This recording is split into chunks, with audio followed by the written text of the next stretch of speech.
Hey everybody, General Scar here, and right now I just recorded the Hover Revolt of Gamers gameplay, first impressions and stuff like that, and I was kind of having a little bit of trouble with the controls and stuff, but I was then like later, a few minutes after that, I remembered, oh yeah, there's like a reverse function or whatever where you can go back to do whatever you want.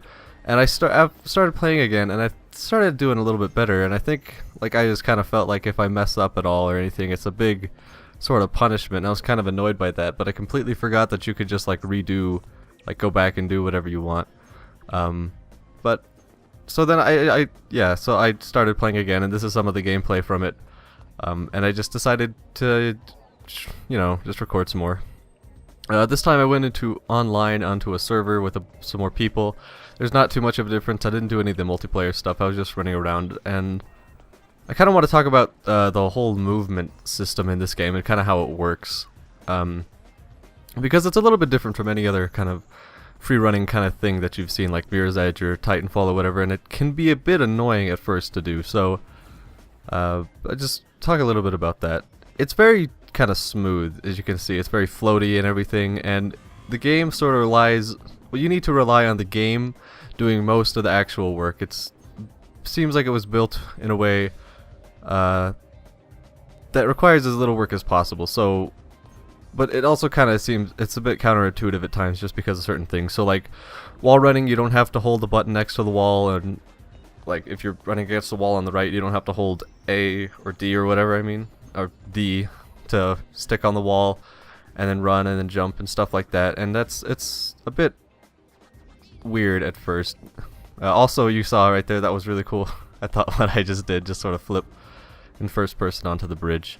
But yeah, so I was talking about wall running especially is kind of hard for me. The tutorial in this game wasn't very good, so you kind of have to teach yourself and that's kind of difficult to do, because if you fail you keep falling all the way to the bottom of the city, which is really annoying.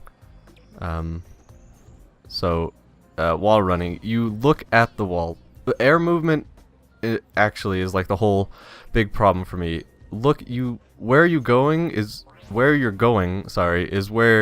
looking. So if you want to go to the right or move a little bit to the right, you have to look to the right. And using the other directional keys, or any of the directional keys really, doesn't do anything. And it's really kind of annoying, because that's how pretty much any other game does it. Is if you want to slow down in the air, you hold back and you start slowing down. If you want to go to the right a little bit, you hold the right button and you start going right, in the air and stuff like that. But this game doesn't do that, and it's really weird and kind of annoying, because if you're in the air and you kind of want to look around or something, or you're even just like running on a wall and you want to kind of look to the left or right to see anything that's sort of happening around you, you can't do that. Especially with the wall running thing, it's kind of annoying. If you look to the left or right, you're gonna get off the wall, and if you hold the opposite direction of the wall because you kind of want to jump off of it in that direction or something, you're just gonna come off the wall and you're not gonna be able to do any jumping or anything. And this is online, so you can see that those were glitching out a little bit right there, skipping up ahead and stuff. And here something weird happens. I don't know what happens. The camera gets all weird, and then I have to like rejoin the server for some reason. I don't really know why. I guess I got disconnected somehow. But yeah, so the movement system I think could be improved in that way, where just using the directional keys would affect your movement in the air. Because the big problem I have with this game is air movement, like trying to move around while you're jumping in the air, and that's what you're doing most of the time anyway. It's very difficult. So if you want to kind of wall run, you got to look at the wall and keep looking at the wall to continue the wall run, or whatever. It's really weird and kind of annoying. Another thing is jumping off of walls.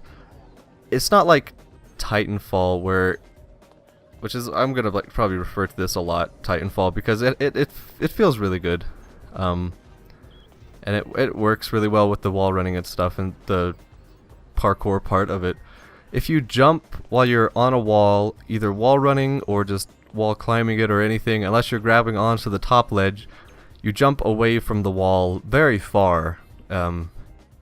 In some instances, it'll like knock you back so far that you'll like fall down a really high place, and it's just kind of annoying sometimes, especially when you're just trying to scale the wall and it like kind of just pushing space to jump off the next platform or something. I have some gameplay of that somewhere, but it's later in the video. I might cut it in or something if I can find it. But there's like, if there's like multiple platforms, like tiers of the building or something, and you jump up and you're like pushing against the wall sort of because you ran into the wall, and then you're sliding down to get to the next platform, and you try to jump, it'll jump away from the wall, which will take you all the way back down to the very beginning of like the bottom of the thing. It's really annoying, so you gotta wait to land and then jump, and that can be kind of hard to tell sometimes because of the first person camera. And you might be able to tell, I don't know if it's comes off very well in videos, but it seems like it was specifically designed for the Oculus Rift or some virtual reality headset. There's options already, options in the alpha for Oculus support, so they seem to have that as like a sort of a big goal for them or something, or a main part of this, which is, it probably works well if you have an Oculus Rift. But for those that don't, it's kind of annoying. The max field of view, as I said in the original video, was 90 FOV, which is pretty small. Well, I guess it's not small, but it's small for a maximum field of view. And it's also kind of annoying because you can't see any of the character animations because you're in sort of an Oculus Rift sort of mode. It's like if in TF2, Team Fortress 2, in the first person, without Oculus Rift support on, or that one command that like sort of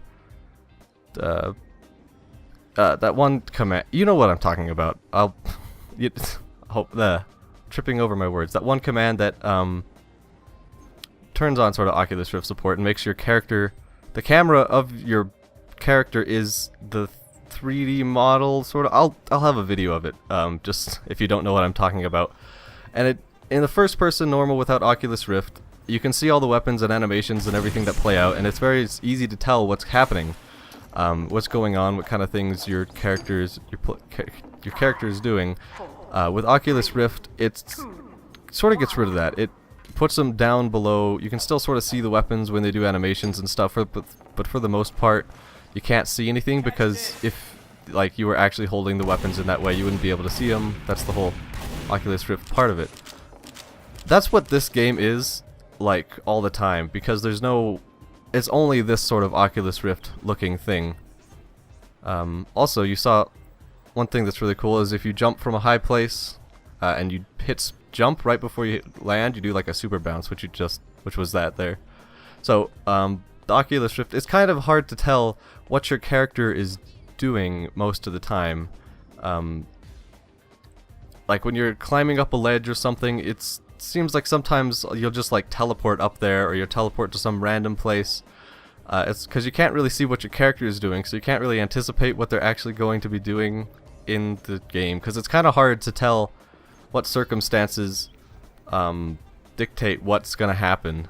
Like sometimes you see the hands sort of grab up and you jump and just grab onto the ledge and you jump off because you can't do anything but jump up on the ledge. Sometimes you don't see the hands on the ledge and you can still jump up the ledge. Sometimes you see them and you jump off. It's really weird. Kind of confusing, and it's hard to tell because of the sort of Oculus Rifty kind of first-person mode that it's in all the time. So that's kind of annoying. It'd probably be better if you could have higher than 90 field of view. If you could go up to like 100 or 110, 20 or something like that, it'd probably be a lot better, because you could see more of the character models and what they're doing and all that different kind of stuff. But for now, it's just sort of, you gotta learn the ropes of it and understand how everything works, I guess. There was something else I wanted to talk about, but I can't really remember what it was. Oh, one other thing is the energy thing at the top. You can see that right now it's at hover heat. That's sort of like gives you extra stat boosts or something, I don't know. And then There's normal, which is just normal, and then there's low energy. I don't know what determines this. I just went from hover heat to low energy for like no reason, and it's really annoying because once you're in low energy, your stats decrease, and you can't do anything except wait for them to come back, really. So I don't really understand how those sort of work and how it comes together. I did learn if you're doing a trick and you don't finish the trick before you land, you do low energy. Tricks like that was a trick there. If you hold shift, or which is like grab in the air, you do a little trick. It doesn't really do anything, but you know, it's cool to watch. It's cool to do. I kind of wish you could hold them instead of, well, because like right now you just press it once and it does a trick for a set amount of time. I kind of wish you could just like hold the button and you'd continue holding that pose doing the trick. I think that'd be a lot cooler. Yeah, I don't think there's anything else really that I need to talk about. That's pretty much most of the movement stuff. It's very kind of floaty because it's like you're on hover skates. Wall running and stuff is weird because you gotta look at the wall, and if you look away, you do stuff. Air control could be better. Oculus Rift first person is kind of annoying. There's no option to not have it, so... also, it's not very well optimized right now. I know it's in alpha and stuff, but I kind of wish it was better because I'm playing on low settings right here, and it's only getting like 20, 30 FPS max. It's kind of sad. The first video, first impressions, was highest qualities I could probably set it, and I was getting minimum 10 FPS, which was apparent near the end of the video. I think either that or I stopped recording and I was playing and it was apparent. I don't know. But this game is really fun. It's a lot of fun to just run around the city and do stuff and like all that. It does take practice because the tutorial could have been a lot better, like I also said. It doesn't teach you a lot of the stuff that's really important. It teaches you like, go here, you can do this, you can jump and stuff. It doesn't like... It doesn't... I'm sorry, I'm kind of all over the place, although I'm not. Okay, so the tutorial doesn't really teach you all the stuff like wall running and jumping and bounces and all the interesting stuff. It doesn't... It's kind of weird. And the way that it's done, where the characters are talking to you, it's hard for me to read that for some reason. And the actual information to know how to do everything was just in the little orbs that you had to walk into. So if that information was actually in the conversation somewhere, instead of having to like work harder to get the basic information on how to play the game, that'd be a lot better. But this is fun. Right now it's $17 on Steam Early Access. It's on sale, and it'll be $20 when it goes off sale, when the sale stops. I recommend it. You might not want to buy it now because there's not a lot to do. There's some game modes and races and stuff, but oh yeah, here. That's when I was talking about the wall jumping, and you'll just like sort of mess up, and you gotta wait to land on the ground before you can actually do anything.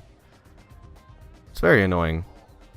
There's a lot of little annoying things that you gotta like learn how to deal with. Hopefully as the game progresses and the development process goes, all these little things will be fixed or bettered will become better and stuff like that. And I really look forward to playing this game a lot more because this looks a lot of fun. Oh yeah, one more thing before I end the video. Third-person camera needs different rotation point. It like rotates about the hips, which is very annoying for a third-person camera for gameplay. It needs to rotate about the head, I think would be a lot better. And also ability to zoom it out, because you can't like really see much of what you're doing. I mean, you can see more than first person, but it's still kind of weirdly close for a third person camera. This is good for sort of like getting shots, I guess, of the player, like circling around and getting pictures and stuff, but for gameplay it doesn't work very well, in my opinion. So those are most of the gripes that I had with the game. Everything else was a lot of fun. It was a lot of fun to jump around the buildings and stuff. So I'd still recommend it. And that's... If I come up with anything else or any other ideas for this sort of game, or like just stuff I want to show off, I'll probably make a few more videos or something. But But yeah, this game is a lot of fun. So I'll see you guys next video, I guess.